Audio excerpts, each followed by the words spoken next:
In the name of Allah, the most merciful and the most beneficent. अस्सलाम वालेकुम my YouTube followers, कैसे हैं आप सब। उम्मीद है कि आप सब ठीक ठाक होंगे, खैरियत से होंगे। Welcome to my YouTube channel learn science and technology with scientist girl. Today we are going to discuss the very important topic in biology, levels of biological organization. So let's start with the mini overview of levels of biological organization. So first of all, the first level of biological organization is the cells. Cells combine with each other to form the tissues, and then tissues combine with each other to form the organ, and then different organ make the organ system, and then the organ system forms the living organism. So let's start this topic with the introduction of bioelements. So what are bioelements? If we say in daily life, and that thousands of chemical reaction or hundred of chemical reaction take place in a living organism in daily life or on the daily basis, which are involved in maintaining the life of even the simplest organism. अगर एक हम simplest organism को भी देखें, like सबसे simplest organism है living organism अर्थ पे, वो है बैक्टीरिया। सिंगल सेल्ड ऑर्गेनिज्म है। तो वो जो सिंगल सेल ऑर्गेनिज्म होता है उसके अंदर भी हंड्रेड और थाउजेंड ऑफ केमिकल रिएक्शन जो हैं वो डेली बेसिस पे they are occurring on daily basis. So there are 92 naturally occurring chemical elements. जो नेचुरली पाए जाते हैं बायो एलिमेंट्स वो है 92, और उनमें से 16 जो है वो मोस्टली जो मेजोरिटी जो है वो 16 केमिकल एलिमेंट्स हैं जो कि ज़्यादातर केमिकल रिएक्शंस में इन्वॉल्व होते हैं। ये जो 16 एलिमेंट्स हैं जो कि मेजोरिटी ऑफ केमिकल रिएक्शंस में इन्वॉल्व होते हैं, इनको हम कहते हैं बायो एलिमेंट्स। और इन 16 में से 6 बायो एलिमेंट्स जो हैं वो 99% केमिकल रिएक्शंस में वो 6 बायो एलिमेंट्स जो है वो इन्वॉल्व होती हैं। तो अब ये 6 बायो एलिमेंट्स कौन से होते हैं उनको हम देख लेते हैं। These are the 6 bioelements which are involved in the majority of chemical reaction. Oxygen, carbon, hydrogen, nitrogen, calcium and phosphorus. तो मेजोरिटी जो है उसमें इन बायोएलिमेंट्स में वो है ऑक्सीजन की। 65% ऑक्सीजन जो है वो केमिकल रिएक्शंस में इन्वॉल्व होती है। या हम ये कह लें कि जो केमिकल रिएक्शंस में इन्वॉल्व होते हैं बायो एलिमेंट्स, उसमें जो सबसे ज़्यादा जो अपना रोल परफॉर्म कर रही होती है वो होती है ऑक्सीजन। उसके बाद कार्बन होती है 18% केमिकल रिएक्शंस में इन्वॉल्व होती है carbon, and then hydrogen 10%, nitrogen 3%, calcium 2% and the mini percentage of the phosphorus only 1%। इसके अलावा कुछ इस तरह के बायो एलिमेंट्स भी हैं जो कि ट्रेस अमाउंट में जो चाहिए होते हैं केमिकल रिएक्शंस में। उसके बाद हम ये देख लेते हैं जो डिस्क्रिप्शन है इस फिगर की। इसमें उन्होंने बताया हुआ है कि potassium, then sulphur, then chlorine, then sodium, magnesium, iron, copper, manganese, zinc and iodine. Iodine जो है, आयोडीन, कॉपर, मैग्नीज, जिंक जो है ये सिर्फ ट्रेस अमाउंट में, मतलब कि बहुत थोड़ी मिकदार में केमिकल रिएक्शन में इन्वॉल्व होते हैं। जो मेजोरिटी होती है बायो एलिमेंट्स की उसमें इन्वॉल्व है ऑक्सीजन 65%। तो व्हाट इज बायोलॉजिकल ऑर्गेनाइजेशन। अगर हम एक लिविंग ऑर्गेनिज्म की बायोलॉजिकल ऑर्गेनाइजेशन की बात करें तो वो सिंपल नहीं है। Biological organization is not simple, it has a high degree of complexity because of which the living organisms are able to carry out a number of processes, some very complicated which distinguish them from the non-living things। तो high degree of complexity पाई जाती है biological organisation में, जो कि living organisms को non living से different बनाती है। और एक लिविंग ऑर्गेनिज्म जो है उसके अंदर बहुत से रेगुलेटरी मैकेनिज्म्स जो हैं उसके मेंटेनेंस में इन्वॉल्व होते हैं, which interact the environment to sustain structural and functional integrity. Living organism में जो है एक हाईली स्ट्रक्चर्ड लिविंग सब्सटेंस के ऊपर कंसिस्ट करता है, जिसको हम कहते हैं protoplasm. Protoplasm is involved in the highly structured and highly maintenance of the living organism. So this is the chart of the biological organization. So हम इसको देख लेते हैं।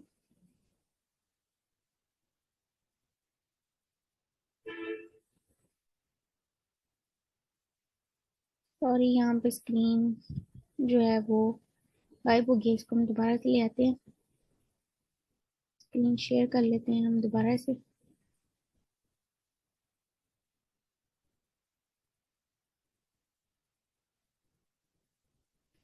तो अगर हम ये वाला चार्ट देखें तो इसमें सबसे पहले जो पहला जो लेवल होता है बायोलॉजिकल ऑर्गेनाइजेशन का, वो होता है एटम। सबसे पहले एटम्स, और देन एटम्स जो हैं that are consist of the molecule. मतलब कि डिफरेंट एटम्स जो होते हैं वो मिलकर बनाते हैं मॉलिक्यूल, एंड देन जो मॉलिक्यूल्स हैं, different molecule, thousands of molecule जो है वो मिलकर बनाते हैं एक सेल। उसके बाद डिफरेंट सेल्स जो होते हैं वो मिलके बनाते हैं ऑर्गन्स, एंड डिफरेंट ऑर्गन्स जो होते हैं वो मिलके बनाते हैं एक ऑर्गेनिज्म। ऑर्गेनिजम्स जो हैं जब वो कंबाइन होते हैं, बहुत ज़्यादा ऑर्गेनिजम्स, तो वो मिलके बनाते हैं एक पॉपुलेशन। पॉपुलेशन जो है डिफरेंट पॉपुलेशन। अब ये जिस तरह ये इन्होंने दिखाई हुई है, फॉक्स है, तो ये फॉक्स की पॉपुलेशन है, मतलब कि सेम स्पीशीज है। जब डिफरेंट स्पीशीज मिल जाती हैं आपस में तो वो मिलके बनाती हैं एक कम्युनिटी। लाइक ट्रीज, ये शिप दिखाई हुई है, इसके अलावा फॉक्स है। मतलब कि ये एक कम्युनिटी है जिसमें डिफरेंट स्पीशीज और डिफरेंट पॉपुलेशन जो होती हैं वो इन्वॉल्व होती हैं। उसके बाद जो कम्युनिटी है वो बनाती है एक इकोसिस्टम। इकोसिस्टम में सब कुछ होता है, वेदर दे आर लिविंग और they are non living organism, वो सब इकोसिस्टम में शामिल होते हैं। चाहे वो पहाड़ है, वो पानी है, दरख्त है, कुछ भी है, ये सब चीजें जो होती हैं ये इकोसिस्टम मिलकर बनाती हैं। और फिर ये जो इकोसिस्टम है वो एक बायोस्फीयर की शक्ल इख्तियार कर लेता है। बायोस्फीयर जो है उसके अंदर ऑल इकोसिस्टम्स जितने भी हैं वो सब जो है वो बायोस्फीयर मिलकर बनाते हैं। तो अब वन बाय वन हम इन सब बायोलॉजिकल ऑर्गेनाइजेशंस को एक एक दफा डिस्कस कर लेते हैं हर लेवल पे। The first one is the atomic और subatomic. The first one level of organisation is the atomic and subatomic level. तो एटॉमिक और सब एटॉमिक लेवल में हम ये देखते हैं कि जितने भी लिविंग और नॉन लिविंग थिंग्स हैं वो सब जो हैं वो एटम्स से मिलकर बनी हुई हैं। और एटम्स, सब एटॉमिक पार्टिकल्स जो हैं लाइक इलेक्ट्रॉन्स, प्रोटॉन और न्यूट्रॉन्स, ये मिलके एटम बनाते हैं। तो सब all living and non living things are composed of atomic and subatomic particles. The next level of biological organization is molecular level. Molecular level में हम ये देखते हैं कि जब डिफरेंट एटम्स जो हैं वो कंबाइन होते हैं तो वो एक मॉलिक्यूल प्रोड्यूस करते हैं। तो the atoms of the different elements combine with each other through ionic or covalent bonding to produce the compounds. Compounds बनाते हैं, और ये जो स्टेबल कंपाउंड्स होते हैं हम इनको कहते हैं मॉलिक्यूल। अब डिफरेंट एटम्स आपस में कंबाइन करते हैं थ्रू द आयनिक और कोवलेंट बॉन्डिंग। आयनिक बॉन्ड्स जो कि आयन्स के थ्रू बनते हैं, ये केमिस्ट्री है। ये केमिस्ट्री में आप ज़्यादा डिटेल से इसको स्टडी कर सकते हैं कि आयनिक और कोवलेंट बॉन्डिंग जो है वो किस तरह से दो एटम्स को एक दूसरे के साथ कंबाइन करती है। आयनिक जो होती है वो आयंस के थ्रू, और कोवलेंट बॉन्डिंग जो होती है वो मॉलिक्यूल्स के थ्रू एटम्स जो होते हैं उनको आपस में कंबाइन करती है। और ये जो है ये मिलकर बनाते हैं एक molecule. Like hydrogen, carbon, oxygen, nitrogen, phosphorus and calcium, ये सब जो है ये मॉलिक्यूल्स की एग्जांपल्स हैं, and these are the most common atoms found in the biological molecules. Biological molecules में ये इंपॉर्टेंट जो हैं वो एटम्स हैं, hydrogen, carbon, oxygen, nitrogen, phosphorus and calcium. जब ये डिफरेंट जो है चाहे ये एक दूसरे के साथ कंबाइन हो जाए, like in the water molecule, water molecule में टू हाइड्रोजन एटम और एक ऑक्सीजन एटम जो है वो प्रेजेंट होता है। तो ये मिलके बनाते हैं मॉलिक्यूल्स। और different type of bonding arrangement permit the biological molecule to be construct in great variety and complexity. Different bonding arrangements होती हैं, इनके अंदर डिफरेंट बॉन्डिंग्स होती हैं, कुछ आयनिक बॉन्ड होते हैं, कुछ कोवलेंट बॉन्ड्स होते हैं, कुछ हाइड्रोजन बॉन्डिंग होती हैं। तो ये जो जितनी भी बॉन्डिंग अरेंजमेंट्स हैं या फिर टाइप्स हैं इसकी, वो अलाउ करती हैं बायोलॉजिकल मॉलिक्यूल्स को कि वो एक बहुत वेरिएशंस, बहुत ज़्यादा वैरायटी मालिक्यूल्स के प्रोड्यूस करते हैं, और very very complex structures of molecules is originated after these arrangements. Next slide is on types of biological molecules. So, if we study about the types of biological molecules, तो biological molecules की two main types है, micro and macro molecules. Micro से आप याद रखें smaller, smaller, micro means small और macro means large. तो जो माइक्रो मालिक्यूल्स जो होती हैं उनका मोलेकुलर वेट जो है वो कम होता है, और जो मैक्रो मालिक्यूल्स हैं they have the high molecular weight. तो माइक्रो मालिक्यूल की एग्जांपल है carbon dioxide, CO2 and H2O. H2O is represented as water molecule. तो these are the micro molecules, and macro molecules में इन्वॉल्व है starch and proteins. हम carbon dioxide और water को micro molecule इसलिए कह रहे हैं क्योंकि इनके अंदर सिर्फ टू टू एटम्स के ऊपर ये कंसिस्ट कर रहे हैं. अगर हम माइक्रो मालिक्यूल की बात करें like the proteins and starch, तो उसमें बहुत ज़्यादा बॉन्डिंग अरेंजमेंट्स भी होती हैं, और उसके अंदर बहुत ज़्यादा एटम्स भी जो हैं वो इन्वॉल्व होते हैं. मतलब कि इनका स्ट्रक्चर होता है वो बहुत ज़्यादा कम्प्लेक्स होता है. और अगर हम ये तो डिस्ट्रीब्यूशन होगी इनके according to their molecular weight. तो अगर हम बात करें कंपोजिशन की, तो उसकी बेसिस पे हम मालिक्यूल्स को डिवाइड करते हैं as the organic and as the inorganic molecule. तो ऑर्गेनिक मालिक्यूल जो होते हैं वो इस तरह के मालिक्यूल्स होते हैं जिनके अंदर कार्बन और हाइड्रोजन दोनों जो हैं वो शामिल होती हैं, और दोनों एटम जब मिलकर एक मालिक्यूल बनाते हैं उसको हम कहते हैं ऑर्गेनिक मालिक्यूल. और अगर हम बात करें इनऑर्गेनिक मालिक्यूल की, तो इनऑर्गेनिक मालिक्यूल में कार्बन और हाइड्रोजन दोनों जो हैं वो एक मालिक्यूल के अंदर प्रेजेंट नहीं होती.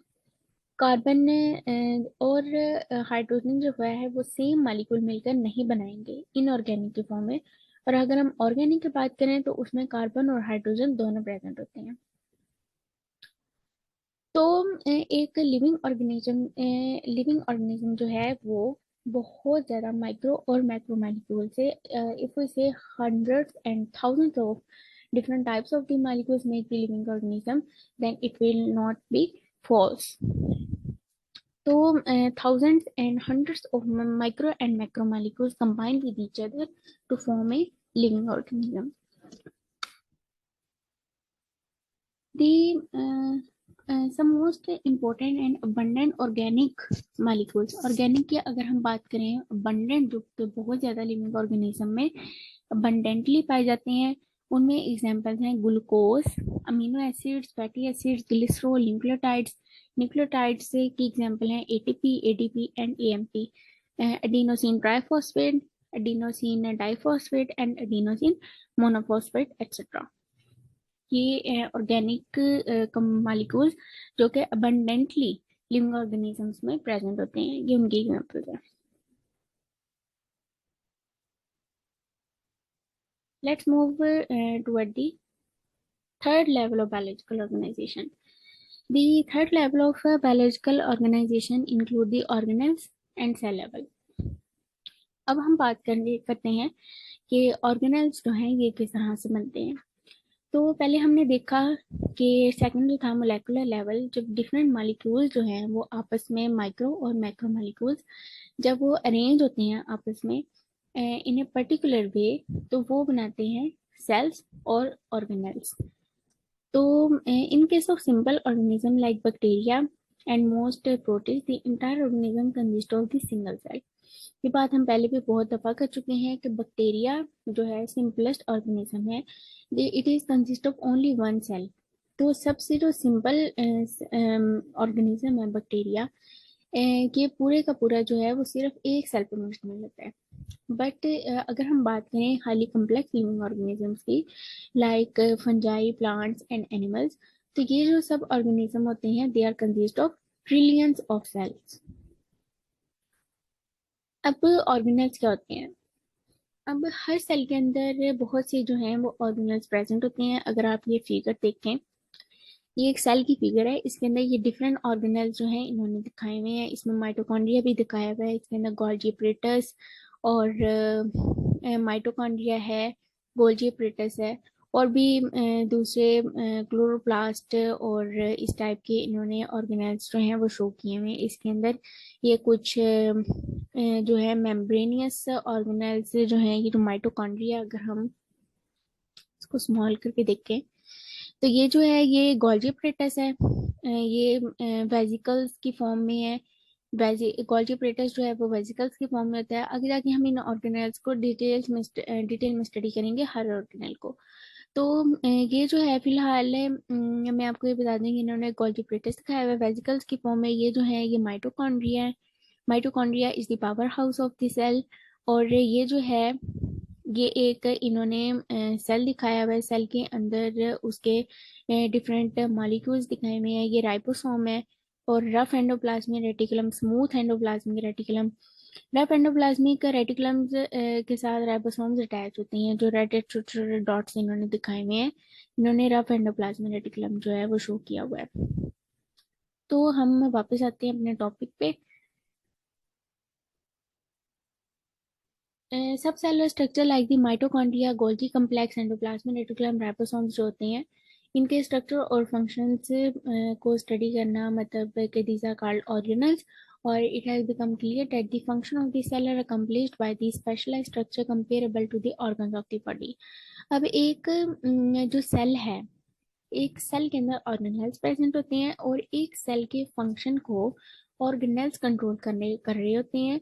और ये जो ऑर्गेनेल्स हैं ये ऑर्गन बनाते हैं हमारी बॉडी का। when thousands of cells combine with each other, they form the organs of the body. These structures are called organelles. The prokaryotes have only a limited number of the organelles in their cytoplasm, while in case of eukaryotes, like in animals and in humans and in birds, eukaryotes are rich in number and kind of the membranous organelles. जो eukaryotes के organelles होते हैं वो membranous होते हैं। It mean they are covered with the membrane structure, with the membranous structure. A cell membrane is however present in all cell whether they are prokaryotic or eukaryotic. जो cells होते हैं whether they are prokaryotic or eukaryotic, they are all membranous. सबके इर्द गिर्द जो है membrane present होती है। मेम्ब्रेन एक कवरिंग की फॉर्म में प्रेजेंट होती है। अगर हम ऑर्गेनल्स की बात करें तो जो यूकेरियोट्स के ऑर्गेनल्स हैं वो मेम्ब्रेनियस होते हैं। कुछ ऑर्गेनल्स जो है वो मेम्ब्रेनियस स्ट्रक्चर्स होते हैं। और अगर हम प्रोकैरियोट्स की बात करें तो उनके ऑर्गेनल्स जो होते हैं वो साइटोप्लाज्म में होते हैं, ओनली लिमिटेड नंबर होते हैं और वो मेम्ब्रेनियस नहीं होते। The next slide is the tissue level. तो जब डिफरेंट सेल्स जो हैं वो कंबाइन होते हैं एक लेयर की फॉर्म में तो वो बनाते हैं टिश्यू। और हर टिश्यू जो है, there are wide varieties of the tissues in the human body. हर टिश्यू का अपना अपना अलग अलग फंक्शन है। हर टिश्यू जो है वो एक अलग फंक्शन जो है वो परफॉर्म करता है। हार्ट के जो टिश्यूज हैं वो और तरह के हैं। जो स्टमक की लेयर के टिश्यूज हैं वो और तरह के हैं। और जो लिवर के टिश्यूज हैं वो और तरह के हैं। हर टिश्यू जो है वो अपना एक यूनिक जो फंक्शन है वो परफॉर्म करता है। तो in multicellular animals and plants, group of the similar cell organized into loose sheets or bundles perform the similar functions. These group of cell are called the tissues. Each tissue has the particular function in the life of organism, like muscle tissue, glandular tissue. Glandular tissue जो है कि glands के ऊपर जो secretory glands होते हैं that secrete the hormones, उनके ऊपर जो present होते हैं उनको हम कहते हैं glandular tissue. मसल टिश्यू जो कि हमारे मसल्स की कवरिंग होती है। जाइलम और फ्लोएम टिश्यूज जो है ये प्लांट्स में प्रेजेंट होते हैं। ये प्लांट का जो स्ट्रक्चर है लीफ और स्टेम, ये उनमें प्रेजेंट होती हैं, xylem and phloem. And these are the specialise for the contraction. ये इनके फंक्शंस बताए हुए हैं कि ये जो टिश्यूज हैं स्पेशलाइज, ये जो स्ट्रक्चर हैं ये इन्वॉल्व होते हैं कंट्रैक्शन में, like movement of our muscle, secretions में। जिस तरह कि मैंने आपको बताया कि जो ग्लैंडुलर टिश्यू होते हैं ये ग्लैंड्स के ऊपर और ये सिक्रीशन में इन्वॉल्व होते हैं, सिक्रीशन ऑफ डिफरेंट हार्मोन्स और secretion of other liquids and conducting water and for the translocation of sugar. ये जाइलम और फ्लोएम का फंक्शन है कि वो वाटर को कंडक्ट करते हैं प्लांट की रूट्स में, रूट से स्टेम में and then stem to leaf, and for the translocation of the sugars and other molecules from the roots to stem and then to leaves, and the other proteins. Okay, we are going to end our video here. तो आप सबसे मेरी गुजारिश है कि आप मेरी video को लाइक करें, कमेंट सेक्शन में आप अपने जो आपके क्वेश्चंस हैं, क्यूरीज हैं, जो बात आपको समझ में ना आई हो वो आप कमेंट्स में मुझसे पूछ सकती हैं, और या अगर आपको कोई मिस्टेक हो वो भी आप डिस्कस कर सकती हैं।